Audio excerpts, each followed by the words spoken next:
Well, ladies and gentlemen, I do feel a little bit silly. I had planned this show for 4 o'clock, and evidently, with the difference in time and being on the road, I miscalculated. It looks like YouTube had it set up for 3 o'clock. So I am very sorry for leaving you hanging for such a long period of time, but it's not something I meant to do. It's just something that happened. So we'll go ahead and get into it. Give me just one quick second because I'm so flustered, I forgot to even put on my headset. Don't go anywhere. I will be right back.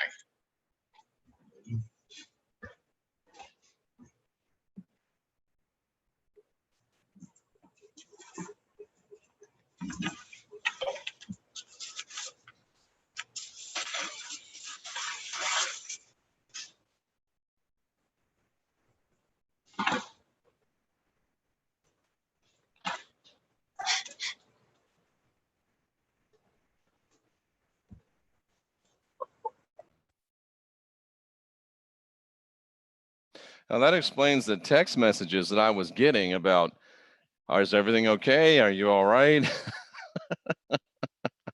I forgot that I really set it up for 4 o'clock, and evidently it's set up on YouTube for 3 o'clock. So I'm really sorry, ladies and gentlemen. Did not mean to do that to you. Certainly have more respect for your time than this, but we'll go ahead and get rocking and rolling. And it's absolutely imperative for you to be able to understand this subject that we're talking about, that you look at the prior video, which is also entitled Trump Conundrum. It talks about the third temple and the beginning of everything that we're talking about today. And you'll have to watch that one to be able to understand this one. And I will put the connection or the link to it in the box below. And I also recommend that you take a look at the video I did yesterday, which talked about the Whore of Babylon and the Bride of Christ. They're not going to be easy for a lot of you to understand. They're not going to be easy for a lot of you to accept. They're not going to be easy for a lot of you to take in. I'll also put that in the box below. But it absolutely is imperative if you want to be able to understand what we're talking about, if you want to be able to take in the information that I'm putting out on this. And this is cutting edge stuff that literally, I don't think it's ever been heard before, because I'm not sure that anyone has ever been crazy enough to think it up before. And it's just a combination of my background, 20 years as a preacher, 100,000 hours of Bible study, Bible college graduate, and this place that I've come to now over the past 20 years, really, after being almost 20. It's about 37, 38 years. So it's been a long road, and it's really coming into culmination now. And this being a new year, we're really going to be talking about some new stuff, some powerful stuff, some stuff that's going to blow a lot of people's minds. So there's a few concepts that we've got to get down. We're going to talk about this. We'll talk about what prophecy is. We'll talk about specifically the Whore of Babylon, the beast that she's riding, who that is. We talked about who it really is yesterday. Go look at that video, and it will tell you who the Whore of Babylon is, without a doubt, per divine revelation. It'll tell you about who the Bride of Christ is per divine revelation. Today, we're going to talk about scripted prophecy, because there's a couple different things going on here. There is prophetic scripture, which tells us the things that are going to come to pass. We dealt with that yesterday. In prophetic scripture, we showed you who the Whore of Babylon is. We showed you who the Bride of Christ is. Today, we'll deal with scripted prophecy. Scripted prophecy is prophecy that is put together by a Jesuit cabal, Pauline, Herodian, Caiaphas, Nero. Forward down a few centuries, the Jesuits pick up the ball. That's what we're talking about, scripted prophecy. 100%, ladies and gentlemen, okay, 99.999732% of all the information that you hear about prophecy, about eschatology, about the end times is Jesuit cabal scripted prophecy. And you don't want to listen to that, but you need to hear it. I know that sounds counterintuitive, but the reason why we don't want to listen to it is because it's false. But the reason why we have to hear it is because it contains hidden truths that let us know what's going on and keep us from falling victim to scripted prophecy, from accepting false scripted events manufactured by the Jesuit, Illuminati, secret society, cabal, or that cause us to fall victim to fear engineered by these events, or cause us to fall victim to control and guilt relating to this matrix. So we need to know about them so we don't fall victim to the fear and guilt control matrix, and or fall victim to the false events that they perpetrate, ladies and gentlemen. And I'm telling you, watch that show yesterday about the Whore of Babylon. It clicked for me, folks. Everything we read in the Bible is written from the viewpoint of Yahweh. Yahweh's viewpoint is the opposite of the viewpoint of the truly divine. David Icke is right. We're living in an inverse world. The creators of Stranger Things, that TV show, are right. We're living in, ladies and gentlemen, the upside down. And I don't know what happened to my drink. We're living in the upside down, and we have to understand what's going on. With all of that being said, let's go ahead and look at scripted prophecy of the Whore of Babylon and the beast that she's riding. And let's break down who it really is. And this is the lessons that we're learning from scripted prophecy. And it's going to upset some of you. It's going to excite some of you. And at the end of the day, as regards me, it's going to be either hate me or love me. What else is new? I've got a lot of people that love me. Thank you very much. I love you too. I've got a lot of people that hate me. Thank you very much. No, I don't really hate you too. That's okay. I love you as well. But there's very few people that say, oh, Jeff, he's all right. Jeff's okay. I don't get that. I get love the guy or hate the guy. And that's just my lot in life, I guess. So without any further ado, let's head into the prophetic scriptures. And I hope that, and let's head into scripted prophecy. And I hope that we'll be able to get some good moderator assistance here today. And there used to be a thing on YouTube where you could send people gifts. I was going to send all my moderators like a $10 Starbucks gift card, but they don't have that anymore. Or at least I can't find it. So my apologies for saying I was going to do something nice for you, the moderators, and not doing it. But I attempted to do it. And even though they say it's the thought that counts, I know you'd really like to have some coffee. So I do apologize for that.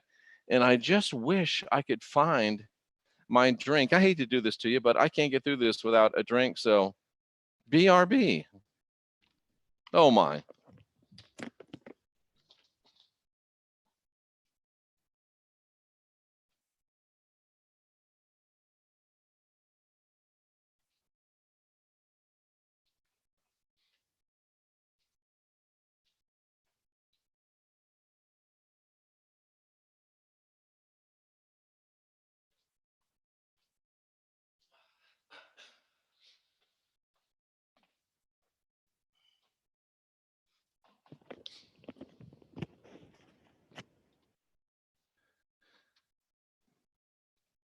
Yes, I am a wreck, ladies and gentlemen, but we're okay. We got it together now. Sorry about that. And I'm very unprofessional. And those of you that don't know me and are watching, you'll have good reason.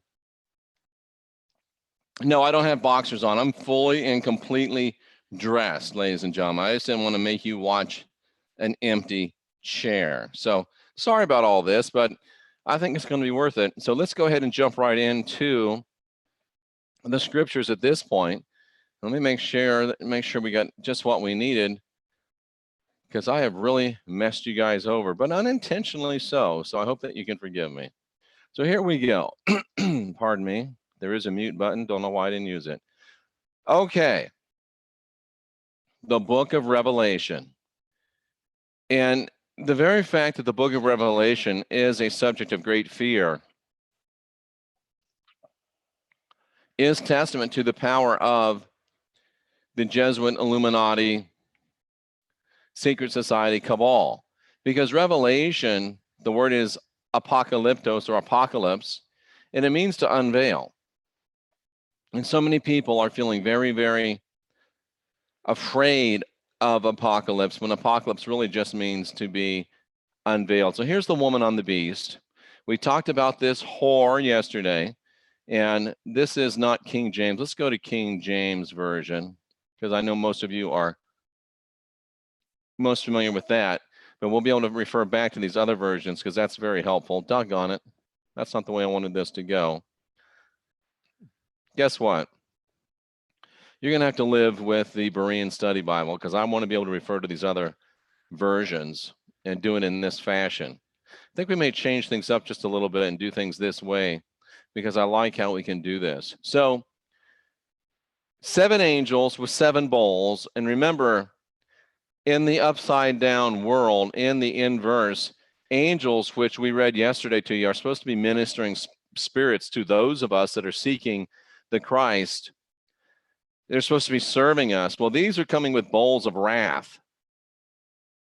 So in the upside down world, when it says angels, at least this time, they're more like demons or fallen angels, because angels are supposed to be ministering spirits sent to serve us. And these are vengeful spirits sent to bring pestilence, set to bring trial, tribulation, torture, pain, and death to us. So anyway, the Lord, Yahweh, and the messenger of the Yahweh, at the very least, is saying, I want to show you the punishment of the great prostitute. In the King James, it says the whore, who sits on many waters, which means that she deals with many people. And that should be encouraging to us, because we're the whore, or we're part of the whore. We're part of the prostitute. I proved that to you yesterday, and I'm not going to go back into it. You'll have to read that to see that. And trust me, you'll be glad when you do. And we do sit on many waters. There's a lot of us, and there's a growing number of us. And we don't need to be worried. We don't need to be frightened. We don't need to be afraid. We can take heart. We can be, we can feel good. We can feel strong. We can feel powerful. Because I'm telling you, folks, at the end of the day, it's going to be okay. And the kings of the earth, ladies and gentlemen, were sexually immoral with her. And we learned that this word doesn't really necessarily mean to have sex. It also means to engage in worship with, or idolatry. So this woman, who we really are, this whore, this prostitute, because we are engaged in idolatry, worshiping gods other than Yahweh, because we're divine, because we're sovereign, and because we're free. And this whore, whom we are intoxicating others with this message of freedom, this message of divinity, this message of sovereignty. And that is the wine of our immorality. Again, from the viewpoint of Yahweh, we're immoral because we're leading people away from his fear and guilt control matrix. And we're causing them to get intoxicated, because Jesus said on the last great day of the feast, all of you that want to come to me and get drunk. He meant get intoxicated with this wine, with this message of divinity, sovereignty, and freedom. So what about who this is as far as scripted prophecy? Scripted prophecy wants us to believe that this is a future political, spiritual, social, cultural entity. And in them wanting us to believe this, they've showed us who it is. And I believe that the Spirit has revealed to us who this is. And we can take great knowledge from understanding who this is. And the angel carried me away in the spirit into a wilderness where I saw a woman sitting on a scarlet covered beast. So let's go ahead and go to the next verse so we can look at this all in this great little format here. And the angel carried me away. The angel carried him away. And he saw this woman sitting on a scarlet beast that was covered with blasphemous names and had 7 heads and 10 horns. Now here's where it starts getting deep. And I saw a woman. Doesn't necessarily mean a woman. I saw a woman, I saw a wife, I saw a lady. I saw a woman of any age, a virgin, married, or a widow. I saw a wife, I saw a woman. Interesting. So it does mean strictly textually a woman. So we saw a woman sitting on a scarlet beast. A woman sitting on a scarlet beast. Now, it's interesting that when you think about a ship, of course, I'm a Star Trek fan. I think about the Enterprise. Ships are considered women. When you think about nations, nations are spoken of in female terms. Mostly. Germany, fatherland, they're a little different.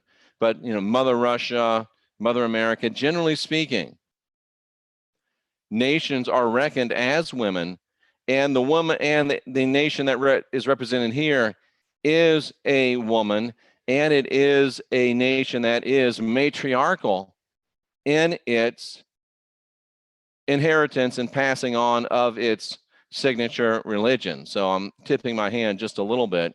But the woman is sitting on a scarlet beast that was covered with blasphemous names. Covered. What does that mean? That was covered with. Well, full of. It was full of. It was fully occupied with. It was loaded. It was filled to capacity. It was totally characterized, ladies and gentlemen.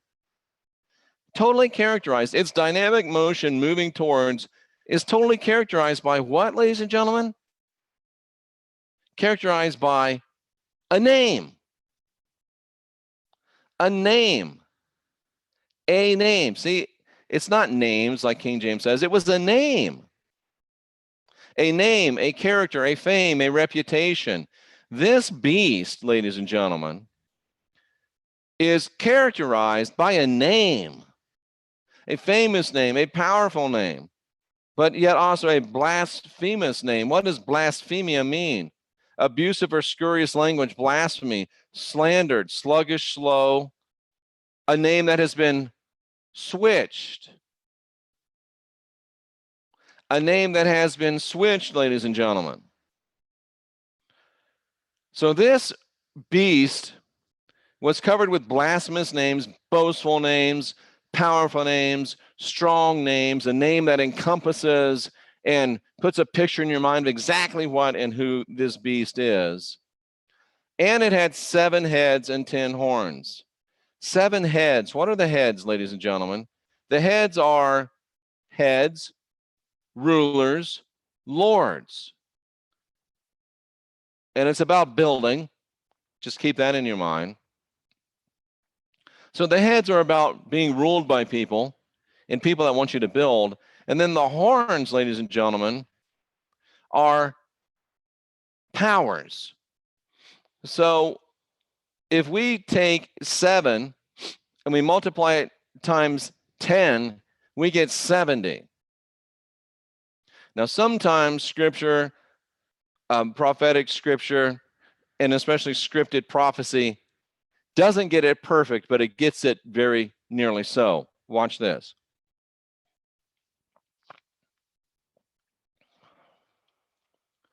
This beast, and what is a beast? A brute. A brute. An animal. A brute.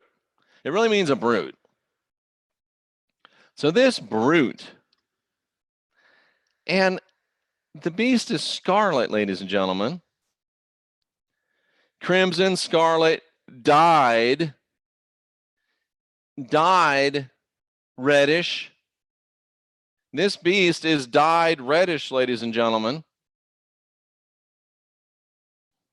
This beast is dyed reddish. So what do we know about this beast? Well, this beast is dyed reddish. This beast is characterized by a famous, powerful, all-encompassing name. You could say that this beast is characterized by a brand that's boom out there. And that it is run by 70 authorities that want it to build. 70 authorities that want it to build. And this beast has riding him a woman, a female nation. And this female nation is dressed in purple and scarlet, which are emblematic of wealth. Gold and precious stones and pearls, emblematic of wealth. Has a golden cup full of abominations and impurities of, says sexual immorality. But again, remember, this can be idolatry as well, false worship. So let's look at this woman just a little bit. The woman is dressed in purple and scarlet. Pardon me. Reddish purple, scarlet. Okay. She's got a lot of gold. That means she's got a lot of wealth. She's got a lot of pearls, which means she's got a pearl of great price, right? Have you heard that before? It also means that she's got a golden, something made of gold, adorned of gold, a golden cup, ladies and gentlemen, a drinking cup, an allotment from God, and it's full of abominations. What are abominations? Detestable things, accursed things, things that are foul, things that are disgustingly abhorrent, detestable, things that are a moral horror, things that are a stench. And she is full of impurities, ladies and gentlemen, unclean, impure. And this says sexual immorality, but remember, it can be fornication or idolatry. So we have a woman, very powerful, very rich, that uses false spirituality to enslave people. And then she has a name written on her forehead. And on her forehead, there is a mysterious name written. What's the mysterious name mean? It was a mystery or a secret doctrine. So this person is involved with mystery and secret doctrine, of which initiation is necessary. So we're talking about a woman that is involved with and perhaps personified by secret societies, Illuminatis, things that require secrecy and initiation and ritualistic things they hide from us. And she's the mother of prostitutes. What does that mean? She's the mother, or the mother that gives birth to prostitutes or gives birth to other false religions. Oh, this is so good. And also causes abominations, ladies and gentlemen, disturbing and accursed things to come upon the earth, the land, the soil, the earth. And then we can see that the woman this same woman was drunk with what? The blood, drunk with blood, shed blood, sacrificial blood. This woman's drunk with sacrificial blood. And the blood was from saints, those that are set apart by the divine for holiness. And many are greatly astonished, marveled, wondering when they realize who this is at the site, or at the, when you arrive and you perceive and you discern and you become aware and the light goes on, you're like, oh, how did I not know? If I do my job right, that's the way you're going to feel in a couple minutes. That's the way you're going to feel in just a couple minutes. Okay. So now that you know all of that, and I'm going to ask you, why are you so amazed? It's right here in front of you. And it's been right here in front of you for a couple of years anyway, ladies and gentlemen. So let's go back a few verses. I'll turn this off so you don't have to watch me go back, because I know it can make some of you a little bit seasick, and that's okay. But let this sink in, and let your minds remain open, and let your minds remain studious and ready for some true unveiling and some true revelation, because here we go, ladies and gentlemen. Now let's break it down. The punishment of the great prostitute sits on many waters. The kings of the earth have done commerce with her, great amounts of commerce with her. Where am I at? Let me go back one more. The best place to start is the beginning. So we're going to look at this prostitute. We're going to look at this whore. We know what it really means in prophetic scripture. Now we're going to look at what it means in scripted prophecy. This woman has been in business with all the kings of the earth. She has caused all of those men to be intoxicated with the wine of her immorality. What if I told you there's one nation that champions a system that has literally encompassed every single king, every single nation on the face of the earth? I'm talking about the banking system. You can trace the banking system back to one nation, one woman.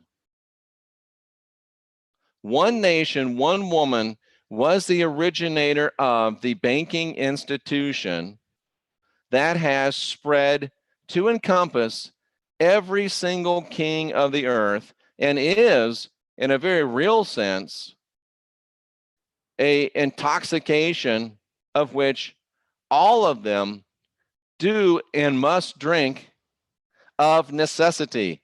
They're all addicts. They're all alcoholics for her intoxication. Every nation on the face of the earth is an addict to the intoxication of the wine of the banking system. Every nation is intoxicated with the wine of the banking system, and they are drunk with it. And the woman currently, today, in these times, the woman is sitting on a beast that is dyed reddish, a beast that is characterized by a great, powerful brand name, a name that has oomph, a name that means something, a name that is instantly identifiable, a name that is famous, a name that is powerful, and it's a name that has 72 controllers, but it says 70 here. That's pretty darn close. Rex is getting ready to go live, but we'll finish up here first. 72 controllers. And it's a rich nation. It's a powerful nation. And it's a nation that has caused all the other nations of the earth to drink of its banking system. And on its forehead, you can read its very name. Look, we're the ones that started this system. We're the ones that created this banking system. But don't stop there. We're also the ones that created Christianity. What do you call Christianity? It is a Judeo-Christian religion. And out of the Judeo-Christian concept came Islam. Just look at the names, they're all the same. And the abominations of war and killing and beheading and sacrificing all comes from this one place, which also is the place that gave us banking. The blood of the saints, the sacrifice, the martyrdom, the killing, the destroying. And some of you are shocked as you begin to see who it is and what it is. Let me bring this home, ladies and gentlemen. There is a beast, a brute. If there's, and you know I love the guy, but if there's any name or any word that is highly descriptive of Donald Trump, it's brute. And I mean that in a good way, but the brother's a brute. He is dyed kind of scarlet, reddish, whether you're talking about his hair, whether you're talking about his skin. And I'm not hating on the brother. Hey, no problem. You know I suntan. I don't dye my hair anymore. You can see some videos where I did. But he's dyed reddish. He's got a powerful boom name that means something. It's powerful. And he's controlled by 72 banks. 70 banks. He was $1 billion in debt. Personally, they bailed him out. Watch the first video. And they're writing him. They're telling him what to do, and it has to do with building. Remember, those 7 heads and 10 horns are his lords, and they want him to build. What do they want him to build? They want him to build the 3rd temple. And I was so happy to see Gerald Clark the other night, on Monday night, come on the show. And I have never said one word to Gerald Clark, and I never watched 1 second of Gerald Clark's work. Not because I don't like him, just because I've said to you before, that's one of my great shortcomings. I am so busy doing stuff that I don't have time to watch stuff. And Gerald said, Donald Trump is controlled by 70 bankers, and the main thing they want him to do is build the 3rd temple. It's nice to hear somebody else with credibility say what you say, because sometimes it gets lonely being the only one saying it. Donald Trump is the red-dyed beast that has the great and powerful name and 72 bosses that want him to build something. But Jeff, it says 70, and he really has 72. Well, actually, he had 71 because a German bank wouldn't go along with it. And think about that. The Germans are the fatherland, and this is a woman. So the very fact that the German fatherland bank wouldn't go along with the deal shows you that this is Donald Trump. They wrote this 2,000 years ago, and they missed it by 170 instead of 71. This is Donald Trump. Donald Trump is the Scarlet Beast with the powerful name and the 70 bosses.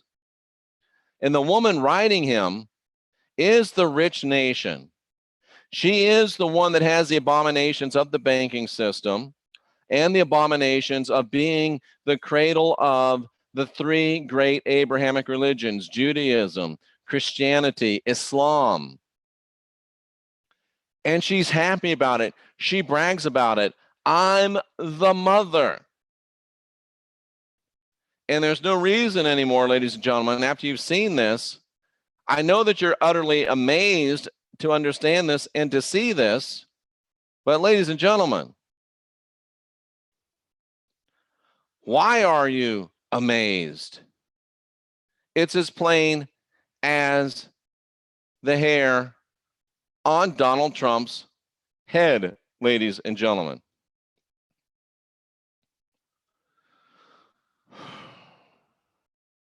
She sits upon a beast that's dyed red, that has a powerful, instantly recognizable name brand, and who has 70 bosses. This woman is rich and powerful. She's riding Trump. She wants him to build something. He works for her. Who's in charge, the cowboy or the horse? Who's in charge, the knight or the horse? Who's in charge, the person that rides the beast or the beast itself? Is the beast powerful? Oh, yeah. Is the beast majestic? Oh, yeah. But who runs it? The one who rides the beast. And I love Donald Trump, but right now he's got Israel's bit in his mouth. And they're riding him, and they are driving him to do what they want him to do. Does a horse get to go out and eat some grass sometimes? Yes. Does a horse get to go out and eat some oats sometimes? Yes. Does a horse get to go run in the corral sometimes and kick up its heels and be a horse? Yes. But at the end of the day, the owner goes out and sits on that horse, and that horse gets down to business and does what his 70 riders want him to do. They've brought the abomination of banking, which takes away human freedom and liberty like nothing ever has before it or after it, with the possible exception of religion, which is, oh yeah, her other great thing that she is the mother of. And in case you didn't know it, it was the destruction, the religion of blood sacrifice, the religion of killing people that don't want to believe their religion. I know that you are greatly astonished, but I say to you, why do you marvel? I'm telling you the mystery of the woman and the beast that carries her, controlled by the 70 rulers. And by the way, remember how it said that the name was blasphemous? It was a name that had been altered and switched. Donald Trump's name was not originally Donald Trump. The name was originally Drumpf, D-R-U-M-P-F-H, or Drumpf, D-R-U-M-P-H, I think.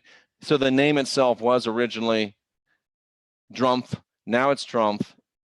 It's been altered, even as the scriptures say that it has.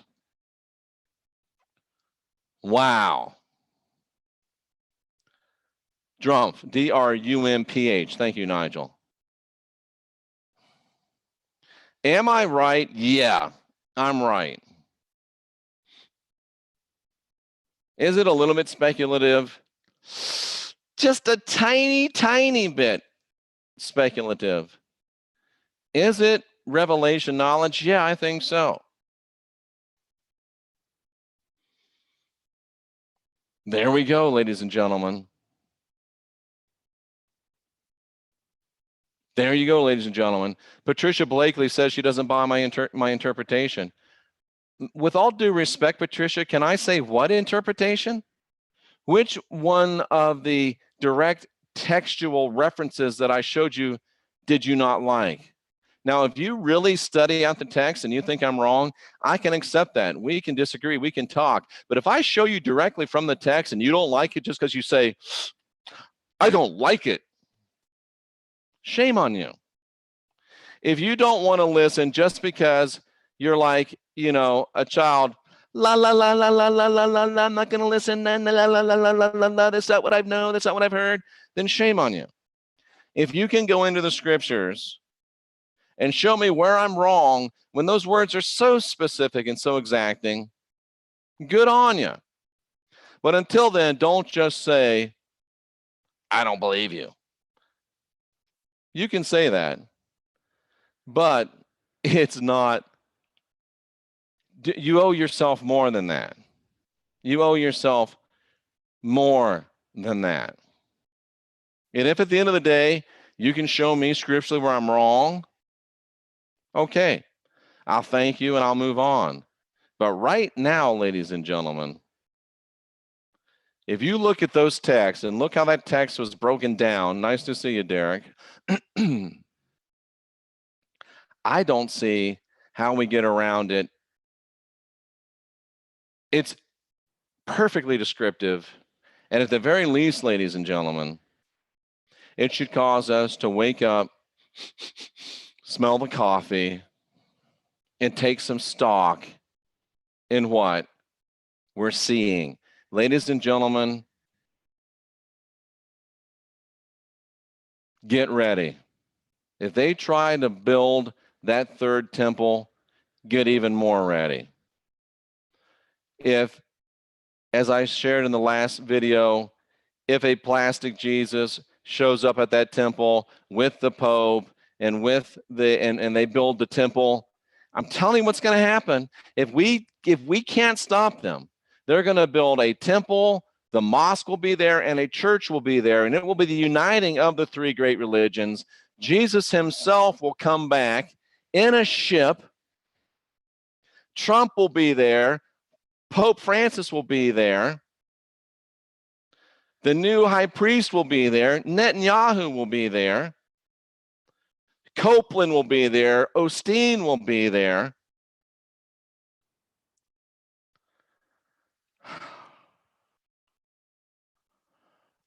I'm telling you, and say what you will and think what you will about Derek, he's also telling you the same thing. They are bringing plastic Jesus back. They're trying. I think we can stop it by getting messages like this out. I think we can stop it. But if you see on that Temple Mount, Jesus coming back, Francis there, the Jewish leader there, the Islamic leader there, and they say, oh, we're going to unite, we're going to build a temple here for the Jews, we're going to build a church here for the Christians, and we're going to let the Mosque of Omar stand for the Muslims, and we're going to be one big happy Abrahamic family, and we're all going to get together and feel good about requiring blood sacrifice and killing people that don't believe the way we believe. Get ready, cousins. And whether he knows it, or whether he's totally for it, or whether he's being bamboozled, or whether he's just paying his bills, hoping he can find a way to do what he wants to do besides, Donald Trump is a beast being ridden by the bankers that he's owned by, and the nation they hold loyalty to, and the religious ideals they hold loyalty to. It's all about the money funders and the temple mounters, ladies and gentlemen. Nigel's giving predictions. I don't feel comfortable giving predictions, but there you go, ladies and gentlemen. And I'm getting a phone call from Rex Bear. I'll call Rex back. Ladies and gentlemen, I'm Jeffrey Daugherty, the Christian Whistleblower. This is powerful stuff. I submit this to you for your consideration. I submit this to you so that you'll wake up and fight it so it can't happen. And I submit this to you so you'll be ready when and if it does. I'm Jeffrey Daugherty, the Christian Whistleblower. It's time to stop being unsophisticated. It's time to unindoctrinate yourself. Guide your own spirit, master your own ascension, be your own guru. It's time to do the inside job. We are the last generation of real humans. These events are staring us in the face. So, cousins, more than ever before, it's time to get busy.